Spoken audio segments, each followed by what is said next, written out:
오늘 본문이 속한 민수기 3장에서 4장에는 레위 지파의 인구 조사와 그들이 맡은 임무에 대해서 말씀하고 있습니다. 이 레위 지파를 제외한 다른 지파들의 인구 조사는 어디에 나오는가 하면 민수기 1장에 나옵니다. 민수기 1장 3절 말씀 한번 같이 읽도록 하겠습니다. 시작.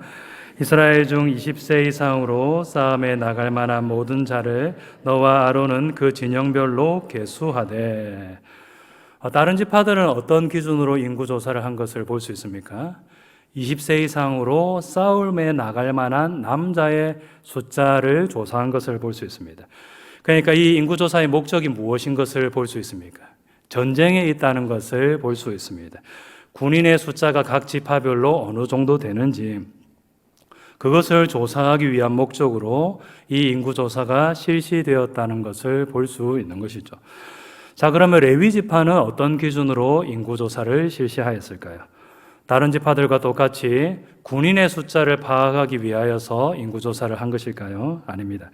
민수기 3장 14절에서 15절 말씀 함께 읽겠습니다. 여호와께서 시내 광야에서 모세에게 말씀하여 이르시되 레위 자손을 그들의 조상의 가문과 종족을 따라 계수하되 1개월 이상 된 남자를 다 계수하라. 1개월 이상 된 남자를 다 조사하라는 것을 볼 때에 전쟁을 위한 목적으로 인구조사를 한 것은 아니라는 것을 확실하게 알 수 있습니다. 이 1개월짜리가 전쟁에 나갈 수는 없는 것이겠죠. 1개월 이상이라는 것을 볼 때에 이것은 전쟁을 위한 목적이 아니라 순수하게 인구가 얼마 정도 되는지 그것을 파악하기 위해서 조사한 것이다라는 것을 알 수 있습니다. 자, 그러면 1개월 이상이라는 기준은 왜 나온 것일까요?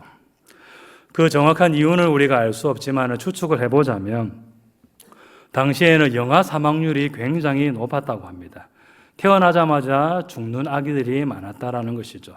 그런데 1개월 정도가 지나면 그때부터는 사망률이 뚝 떨어지고 안정화되었다고 합니다.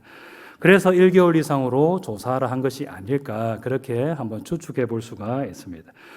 아무튼 레위 지파는 1개월 이상 된 남자의 숫자를 다 조사하라는 그런 기준으로 인구 조사를 실시하였는데 이 기준으로만 인구 조사를 한 것이 아니라 또 다른 기준으로 한 번 더 인구 조사를 하는 것을 볼 수 있습니다. 바로 오늘 본문인데 다시 한 번 더 민수기 4장 1절에서 3절 말씀을 읽도록 하겠습니다. 시작. 또 여호와께서 모세와 아론에게 말씀하여 이르시되 고아 자손을 그들의 종족과 조상의 가문에 따라 집계할지니 곧 30세 이상으로 50세까지 회막의 일을 하기 위하여 그 역사에 참가할 만한 모든 자를 계수하라. 여기에 보면 고핫 자손이 나오는데 이 고핫은 레위 지파의 가문 중에 하나입니다. 레위에게는 3명의 아들이 있었습니다. 게르손, 고핫, 무라리 이렇게 3명의 아들이 있었는데 그래서 이 3명이 레위 지파 내부의 가문의 시조가 됩니다. 그 중 하나가 바로 이 고핫 자손인데 이 고핫 자손에 대해서 어떤 기준으로 인구 조사를 하라고 말씀하고 있습니까? 30세 이상으로 50세 이하까지 회막의 일을 하기 위한 목적으로 인구 조사를 실시한 것을 볼 수 있습니다. 회막을 섬기도록 하기 위한 목적으로, 즉 성막을 섬기도록 하기 위한 목적으로, 하나님을 섬기도록 하기 위한 목적으로 인구조사를 한 번 더 실시한 것을 볼 수 있는 것이죠. 여러분, 이것은 고핫 자손만 그런 것이 아니라 다른 자손들도 다 마찬가지입니다. 민수기 4장 22절에서 23절을 보면 게르손 자손도 똑같은 기준으로 인구조사를 하고 있는 것을 볼 수 있습니다. 또 29절에서 30절을 보면 무라리 자손도 똑같은 기준으로 인구조사를 하는 것을 볼 수 있습니다. 자, 이렇게 레위 지파는 성막 봉사를 위한 목적으로 30세 이상 50세 이하라는 기준으로 인구조사를 실시하였는데 왜 이런 나이 제한을 두신 것일까요? 먼저 30세가 넘어야 되는 이유는 무엇인가 하면 배우고 훈련을 잘 받은 상태에서 섬기도록 하기 위함입니다. 여러분, 성막에서 하나님을 섬기는 일 준비가 잘 안 된 상태에서 섬기면 되겠습니까? 그렇게 섬기면 안 되는 것이죠. 훈련을 잘 받고 준비가 잘 된 상태에서 하나님을 섬기는 일을 해야 되는 것입니다. 미숙한 상태로 그렇게 섬기면 안 되는 것입니다. 여러분, 그래서 하나님은 몇 세가 넘어서야 성막에서 봉사할 수 있도록 만들었느냐? 30세가 넘어서야 봉사의 일을 감당할 수 있도록 만드신 것입니다. 육체적으로 볼 때 섬기려고 한다면 몇 살 이상부터 섬길 수가 있겠습니까? 청소년 나이 때부터도 섬길 수가 있는 것이고 20세만 넘어가도 얼마든지 육체적인 그런 힘과 체력으로 볼 때에는 얼마든지 섬길 수가 있는 것입니다. 여러분, 근데 하나님께서는 그렇게 하지 않고 적어도 30세까지 적어도 10년 이상 훈련받도록 그렇게 만드셨습니다. 잘 준비되고 잘 훈련된 상태에서 하나님을 섬겨야 되기 때문에 하나님께서 30세 이상이라는 숫자를 제한하신 것을 볼 수 있는 것이죠. 여러분, 그러면 50세 이하만 섬길 수 있도록 만드신 것은 무엇 때문이겠습니까? 힘이 부족하여서 하나님을 섬기는 일에 부족함이 있거나 실수하지 않도록 위함입니다. 여러분, 성막에서 하나님을 섬기는 일은 생각보다 쉬운 일이 아닙니다. 굉장히 빡센 노동입니다.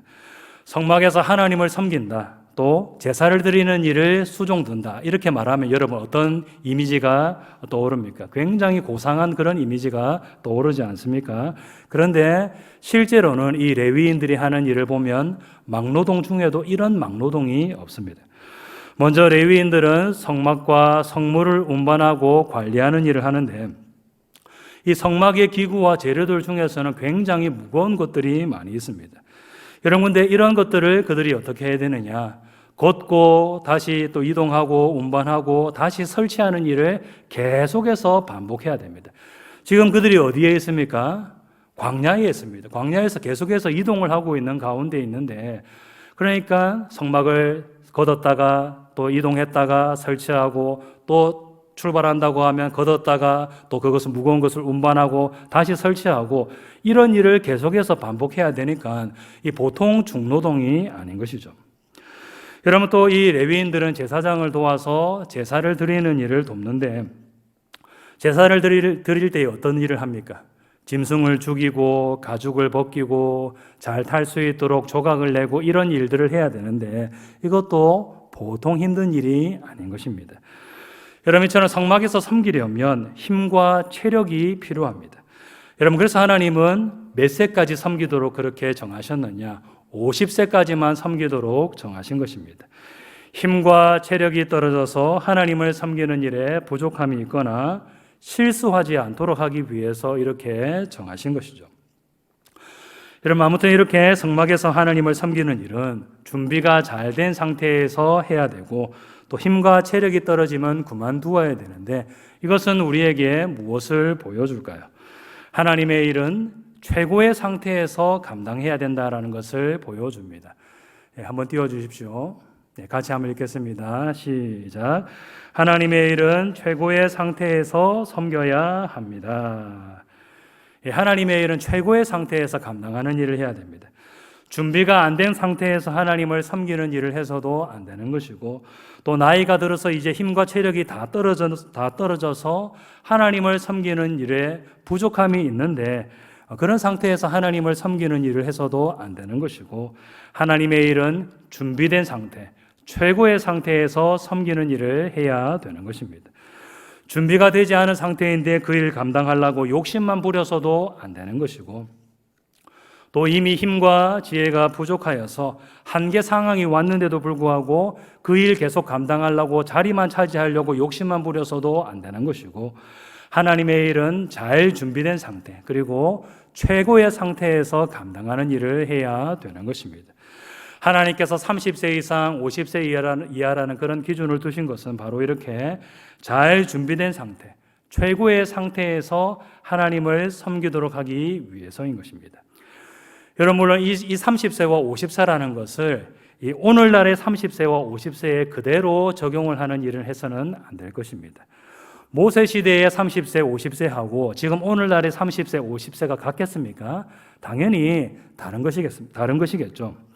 여러분, 그래서 오늘날도 50세까지만 섬겨야 된다라고 이런 식으로 적용을 해서는 곤란한 것입니다. 나이와 상관없이 젊은 사람은 잘 준비된 상태에서 하나님을 섬기기 위하여서 열심히 훈련받고 준비하는 일을 해야 되는 것이고, 또 나이가 든 사람은 체력과 지혜에 있어서 한계상황이 왔다면 다음 세대가 그 일을 힘있게 감당할 수 있도록 자리에 연연하지 말아야 한다, 이 정도로 우리가 적용을 해볼 수가 있는 것입니다. 여러분, 아무튼 중요한 것은 무엇이냐? 우리가 잘 준비된 상태, 최고의 상태에서 하나님을 섬기는 일을 감당해야 한다라는 것이죠. 여러분들, 여기서 우리가 주의해야 될 것이 한 가지 있습니다. 그것은 무엇인가 하면 부족함이 있다는 것을 핑계거리로 삼아서는 결코 안 된다라는 것입니다. 여러분, 사람들을 보면 교회를 좀 섬겨보지 않겠습니까? 라고 그렇게 권할 때에 저는 부족해서 안 됩니다. 저는 아직까지 많이 배우지 못하여서, 많이 알지 못하여서 안 됩니다. 라고 하면서 거절을 하는 사람들을 볼 때가 종종 있습니다. 여러분, 근데 부족해서 섬기지 말아야 된다는 것은 앞에서 배운 원리와 일치하는 말이라고 할 수 있겠지만은, 정말로 자기가 부족해서 섬기지 못한다라고 생각한다면 어떤 일을 하는 것이 마땅하겠습니까? 그 일을 감당할 수 있도록 열심히 배우고 훈련받는 일을 해야 되는 것입니다. 지금은 제가 부족해서 섬기지 못합니다. 그렇지만은 1년 동안 열심히 한번 배우고 훈련받겠습니다. 그래서 잘 준비가 되어가지고 내년에는 한번 열심히 한번 섬겨보겠습니다. 여러분, 이렇게 나와야지 정답이 아니겠습니까? 정말로 자기가 부족함이 있다는 것을 안다면 내년에는 열심히 배워가지고 한번 섬겨보겠습니다. 이렇게 나와야 되는 것입니다.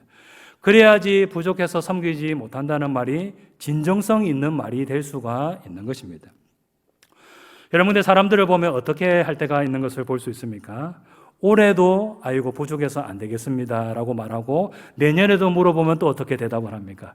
그때에도 또 아이고 부족해서 안 되겠습니다 라고 말하고, 그 다음 해에도 계속해서 10년이 지나도 20년이 지나도 계속해서 부족해서 안 되겠습니다 라고 말하면서 거절하는 것을 볼 때가 있습니다. 정말로 자기가 부족해서 안 된다고 생각한다면 열심히 배우고 훈련받는 일을 해야 될 것인데, 그렇게는 하지 않고 계속해서 부족해서 안 되겠습니다, 부족해서 안 되겠습니다, 이 말만 계속해서 반복하는 사람들의 모습을 볼 때가 있는 것입니다. 여러분, 이것은 무엇밖에 안 되는 것입니까? 핑계밖에 안 되는 것입니다. 일 안 하려고 하는 핑계거리에 불과하다라는 것이죠. 정말로 내가 부족해서 안 된다라고 생각한다면 이렇게 해서는 결코 안 되는 것입니다. 부족하다면 어떻게 해야 되느냐? 열심히 배우고 훈련받는 일을 해야 되는 것입니다. 열심히 잘하는 사람 옆에 붙어가지고는 열심히 보고 배워가지고 어떻게 하나님을 섬기는지, 그 분야에서 어떻게 그 일을 감당하는지 열심히 보고 배우는 일을 해야 되는 것입니다. 그래서 당장에는 부족해서 안 된다고 할지라도 내년에라도 아니면 그 다음 해라도 보고 배우고 훈련받아서 열심히 섬기는 일을 해야 되는 것이죠. 그저 부족하다는 핑계만을 대면서 섬기지 않으려고 해서는 안 된다라는 그런 말씀인 것입니다. 여러분, 이것은 힘과 지혜가 부족하여서 그만두겠다라고 할 때에도 마찬가지입니다. 여러분, 힘과 지혜가 부족하여서 이제 힘이 붙여가지고는, 이제 체력이 안 돼가지고는 이제 그만두어야 되겠습니다라고 말할 때에도 먼저 어떤 일을 하는 것이 마땅한 일이겠습니까? 먼저 하나님께 기도하는 일을 해야 합니다. 힘과 체력이 안 돼서 그만두어야 되겠다는 생각이 드는 사람이라면 무엇을 위해서 간절하게 기도하는 일을 해야 되겠습니까? 하나님, 힘과 체력을 더하여 주시옵소서. 힘들어서 못하겠습니다. 체력이 붙여서 못하겠습니다. 그러니까 하나님, 체력을 더하여 주시옵소서. 지치지 않도록 힘을 더하여 주시옵소서. 이렇게 간절하게 한번 기도해보고, 그래도 안 되면 어떻게 해야 되겠습니까? 그래도 안 되면 그만두는 것이지, 그렇게 기도도 안 해보고는 그냥 무조건 힘들어서 안 되겠습니다, 체력이 안 돼서 안 되겠습니다, 이렇게 말해서는 결코 안 된다라는 것이죠. 여러분, 건강이 안 되어서 더 이상 섬길 수 없겠습니다라고 하는 것도 마찬가지입니다. 건강이 힘들어서 섬기지 못할 지경이 되었다면 먼저 어떻게 기도해 보아야 되겠습니까? 하나님, 건강을 주시옵소서. 내가 가진 이 질병 때문에 더 이상 섬기기가 힘듭니다. 건강 때문에 섬기기가 힘듭니다. 하나님, 건강하게 해주셔서 열심히 일 감당할 수 있도록 한번 해주십시오. 이렇게 간절히 기도하는 일을 해야 되는 것입니다. 지혜가 부족한 것, 또 능력이 부족한 것, 다른 것들도 다 마찬가지인 것입니다. 그냥 무조건 부족하고 힘드니까 그만두어야 되겠다, 이렇게 말해서는 결코 안 되는 것입니다.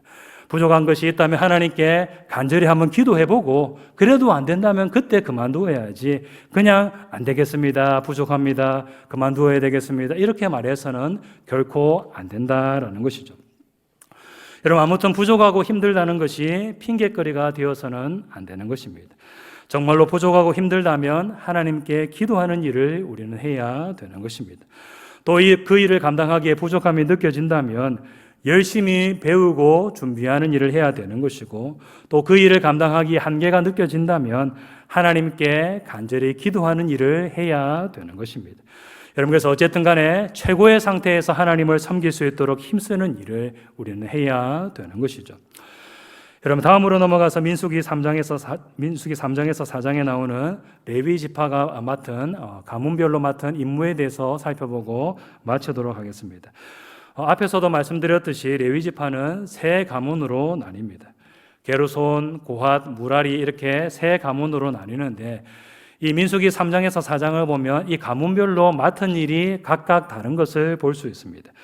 먼저 게르손 자손은 어떤 일을 맡았는가 하면 성막의 휘장과 천막, 줄 이런 것들을 운반하고 관리하는 일을 맡은 것을 볼 수 있습니다. 민수기 3장 25절에서 26절 말씀 함께 읽도록 하겠습니다. 시작. 게르손 자손이 해목에서 맡은 일은 성막과 장막과 그 덮개와 뜰의 휘장과 및 성막과 제단 사방에 있는 뜰의 휘장문과 그 모든 것에 쓰는 줄들이니라. 이 게르손 자손은 성막의 재료 중에 천막, 휘장, 천, 그리고 줄 이런 것들을 운반하고 관리하는 일을 합니다. 그리고 고핫 자손은 어떤 일을 하느냐? 성소 안에 모든 기구들을 운반하고 관리하는 일을 합니다. 민수기 3장 29절에서 31절 말씀 함께 읽겠습니다. 시작. 고핫 자손의 종족들은 성막 남쪽에 진을 칠 것이요 우시엘의 아들 엘리사바는 고핫 사람의 종족과 조상의 가문의 지휘관이 될 것이며 그들이 맡을 것은 증거궤와 상과 등잔대와 제단들과 성소에서 봉사하는 데 쓰는 기구들과 휘장과 그것에 쓰는 모든 것이며. 고핫 자손은 어떤 일을 합니까? 성소 안의 기구들, 그러니까 성물들을 운반하고 관리하는 일을 하는 것을 볼 수 있습니다. 자, 그리고 마지막으로 무라리 자손은 어떤 일을 맡았느냐? 성막의 기둥과 받침들 이런 것들을 운반하고 관리하는 일을 합니다. 민수기 3장 36절에서 37절 말씀 함께 읽겠습니다. 시작. 무라리 자손이 맡을 것은 성막의 널판과 그 띠와 그 기둥과 그 받침과 그 모든 기구와 그것에 쓰는 모든 것이며 뜰 사방 기둥과 그 받침과 그 말뚝과 그 줄들이니라. 무라리 자손은 성막의 재료 중에 널판, 기둥, 받침 이런 것들을 운반하고 관리하는데 이런 것들이 제일 무거운 물건들이다라고 말할 수가 있습니다. 그러니까 이 무라리 자손은 제일 무겁고 힘든 일을 맡았다라는 것이죠. 제일 힘들고 빡센 일을 이 무라리 자손이 맡았다라는 것입니다. 여러분, 그러니까 일의 힘들고 어려움으로 순서를 한번 매겨본다면 어떻게 매겨볼 수 있느냐? 이 무라리 자손이 제일 힘든 일을 맡았다라고 할 수 있고, 그 다음에 게르손 자손이 무거운 것을 나르고, 그 다음에는 고핫 자손이 제일 가벼운 것들을 나른다라고 보면 되겠습니다. 무라리가 제일 힘들고 게르손이 그 다음으로 힘들고 고핫이 마지막으로 비교적 가벼운 일을 맡았고, 이런 순서로 일을 맡았다라는 것이죠. 여러분, 그래서 나중에 보면 하나님께서 이 일을 감당할 수 있도록 수레와 소를 나눠주시는 것을 볼 수 있는데, 그때 하나님께서 어떻게 나눠주신 것을 볼 수 있는가 하면 민수기 7장 5절에서 8절을 보면 이렇게 말씀하고 있습니다. 함께 읽겠습니다. 그것을 그들에게서 받아 레위인에게 주어 각기 직임대로 해막 봉사에 쓰게 할지니라.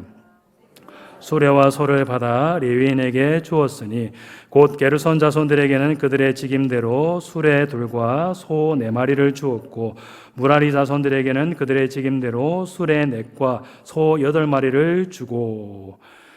무라리 자손이 제일 힘든 일을 맡았다고 말씀드렸죠. 그래서 하나님께서 소 몇 마리와 수레 몇 대를 주신 것을 볼 수 있습니까?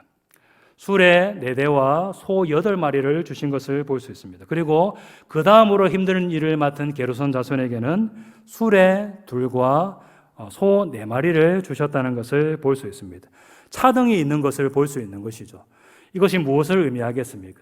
제일 힘든 일을 맡은 가문에게는 그 일을 감당할 수 있도록 제일 많은 것들을 하나님께서 공급하여 주셨고, 그 다음으로 힘든 일을 맡은 지파에 대해서는 또 그 일을 감당할 수 있도록 하나님께서 적절하게 딱 적당하게 그 일에 필요한 것들을 공급하여 주셨더라라는 것을 볼 수 있는 것입니다.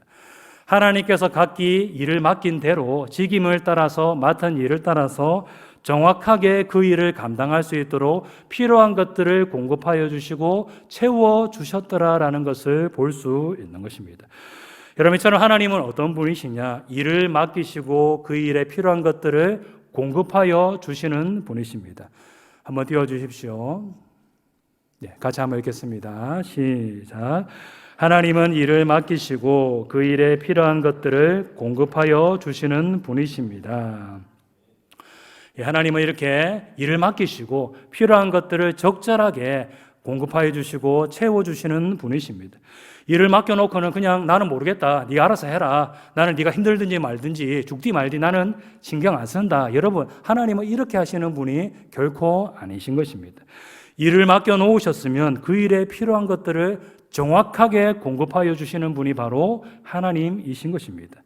능력이 필요하면 능력을 주시고, 지혜가 필요하면 지혜를 주시고, 물질이 필요하면 물질을 채워주시고, 그 일을 감당할 수 있도록 정확하게 필요한 것을 채워주시고 공급하여 주시는 분이 바로 우리가 믿는 하나님 아버지시다라는 것이죠. 여러분, 그러므로 우리는 어떻게 해야 되느냐? 하나님께서 우리에게 필요한 것을 공급하여 주신다라는 사실을 믿고 하나님께 구하면서 그 일을 감당해야 되는 것입니다. 같이 한번 읽겠습니다. 시작. 하나님께서 우리에게 필요한 것을 공급하여 주실 것을 믿고 필요한 것을 구하며 섬기는 일을 해야 합니다. 부족하다고 해서 뒤로 물러나서는 결코 안 되는 것입니다. 힘이 들다고 해서 뒤로 물러나고 그만 섬기려고 해서도 결코 안 되는 것입니다. 부족하기 때문에 어떤 일을 해야 되느냐? 더 기도하면서 하나님께서 맡겨주신 그 직분과 사명을 감당하는 일을 해야 되는 것입니다. 하나님께서는 우리에게 일을 맡겨놓고 외면하시는 분이 아니라 그 일을 감당하는 데 필요한 모든 것들을 채워주시는 분이시다라는 사실을 믿고 하나님께 필요한 것들을 구하면서 맡겨주신 일들을 충성스럽게 감당하는 일을 해야 되는 것입니다. 힘들다고 포기해서는 결코 안 되는 것입니다. 하나님을 바라보면서 하나님을 의지하면서 또 채워주시는 하나님을 믿고 신뢰하면서 하나님께 기도하면서 맡은 직분과 사명을 끝까지 잘 감당하는 일을 우리는 해야 되는 것입니다. 여러분, 이제 말씀 맺도록 하겠습니다. 부족하기 때문에 섬기지 않으려고 하는 것이 아니라 부족하기 때문에 더 배우고 훈련받는 일에 힘써야 합니다. 또 부족하고 힘들기 때문에 뒤로 물러나는 것이 아니라 하나님께 필요한 것들을 구하면서 맡겨주신 사명을 감당해야 됩니다. 우리 성도님들이 이것을 기억하시고 하나님을 의지하고 기도하면서 하나님 바라보면서 맡겨주신 사명과 직분 더욱더 충성스럽게 잘 감당하는 우리 모든 성도님들 다 되시기를 주님의 이름으로 축복합니다.